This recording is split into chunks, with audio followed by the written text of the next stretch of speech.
Eric Mother, themother.com, for the weekend of August 15th and August 16th, 2015. Let's take a look at how markets closed on Friday.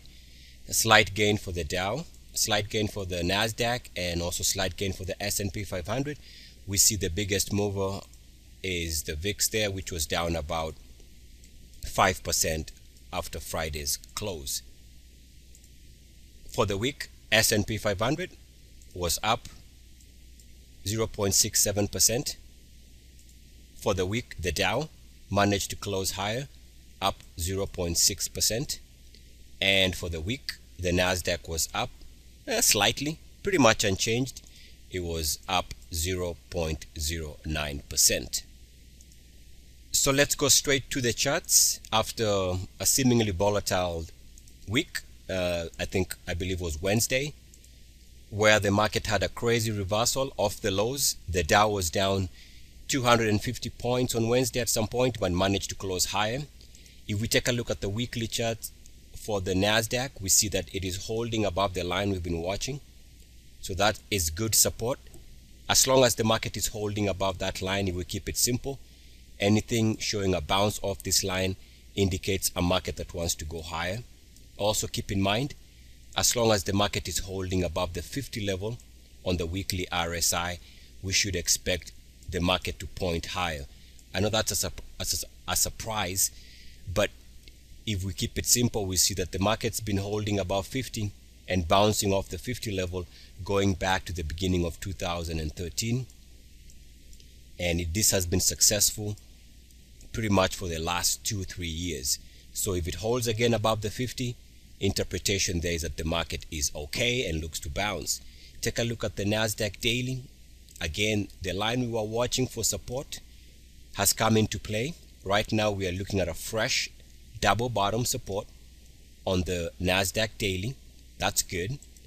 And as long as that's the case, expect the markets to move higher, and also seem to be holding above this line here where the Nasdaq has been bouncing. As you can see, all the bounces over the last 1-2 years have been taking place by the market reclaiming above the green line and moving higher.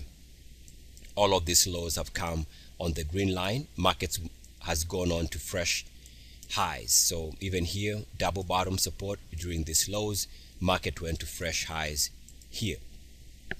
So because it's holding, we have to assume that the market wants to go higher.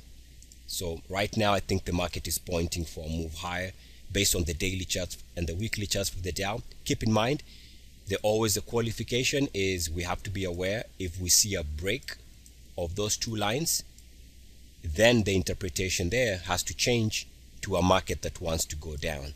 We haven't seen the market break, so we have to assume that it wants to move higher. Take a look at the Dow Weekly, and the Dow Weekly is coming back to test the line that we've been watching. Keep in mind, this line has been holding the market during most of the pullbacks going back to 2012. So we're talking about 3-4 years.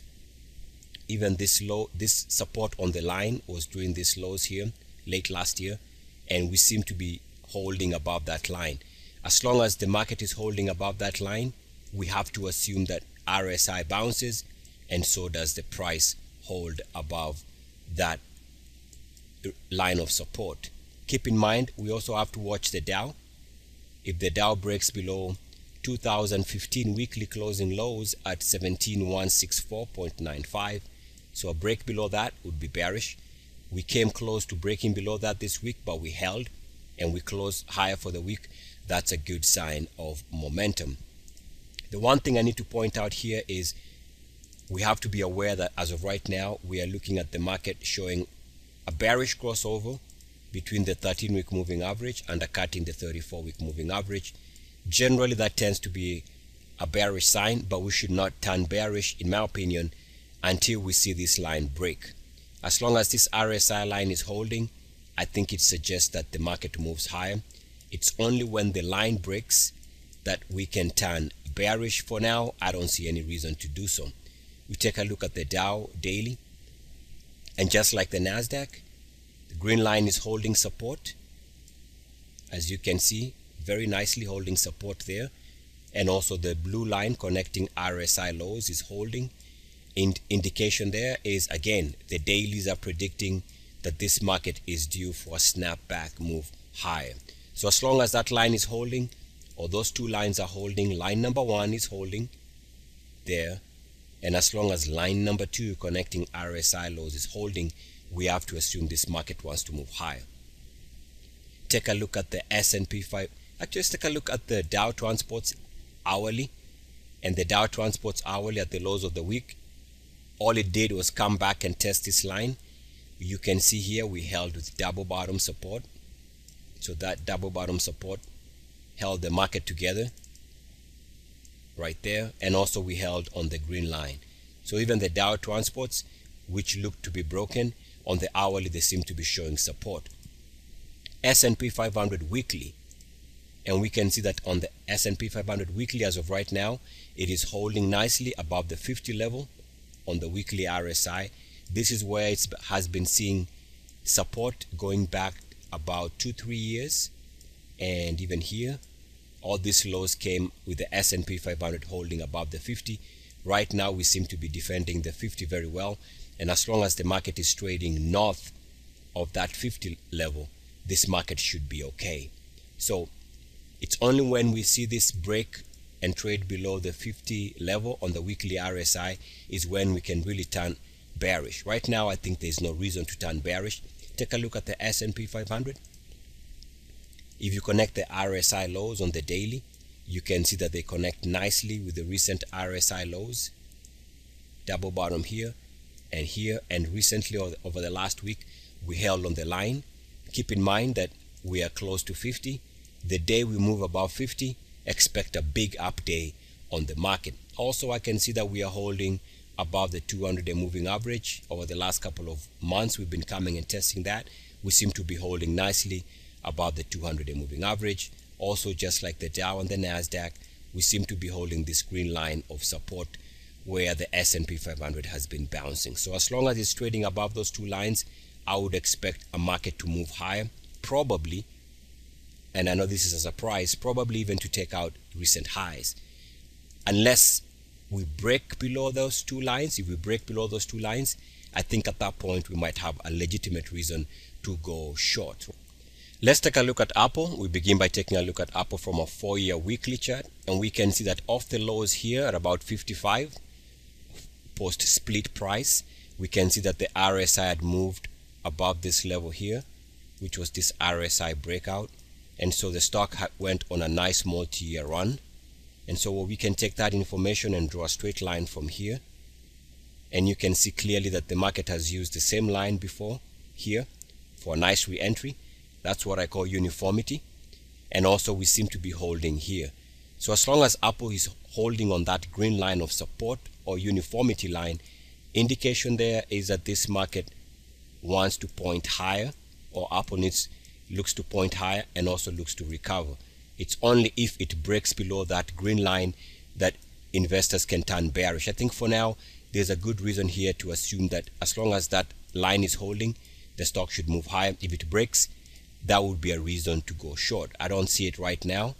Also, if we take a look at the daily, recently on the past week we made a slight lower low intraday on the price, but the RSI made a slight improvement on the daily. I think that indicates, generally speaking, that the stock wants to recover. We take a look at the hourly, and on the hourly we can see hour to hour we made lower lows in the price, and yet we made higher highs on the RSI. I think the indication here is, as you can see already, the stock was going to bounce, and I think there's more upside after this positive divergence. I think eventually it has a chance now, if it wants to move higher. Let's end this video by taking a look at the S&P 500. On the monthly, we see that, and this is what I've been talking about, that there's a chance here going into early next year or late this year. If this cracks to fresh 3-year lows on the monthly RSI, expect this market to be in trouble. Also keep in mind that the S&P 500 is now below 69.10. That would suggest that this could easily develop into a severe pullback. The key here is if the RSI on the monthly trades below and touches below to 3-year lows. S&P 500. But now let's take a look at the Nasdaq monthly. The Nasdaq is holding the market together. You can see here RSI holding above 69.1, something it's done since about March of 2013. During this phase, the market has been trading with the monthly RSI and continues to trade above 69.1. As long as that's the case, there's a chance that this market could actually still continue to trade higher. Now here, the risk I've been saying over the last couple of weeks is the Dow. The Dow right now is already showing that it is trading, if not at 3-year lows, just about to crack here to fresh 3-year lows on the RSI and also on the MACD. So here we see the RSI close to 3-year lows, if not at 3-year lows, which is bearish. And also we see that on the MACD, one of the MACDs is already trading at 3-year lows, and also just about to move to below zero. As long as that's the case, this market could easily deteriorate. So here the risk, I think, as far as the Dow is concerned, is the risk that this could get worse if the Dow does not stem this bearish looking chart. Anything moving the monthly RSI to 3-year lows would be a major sell signal.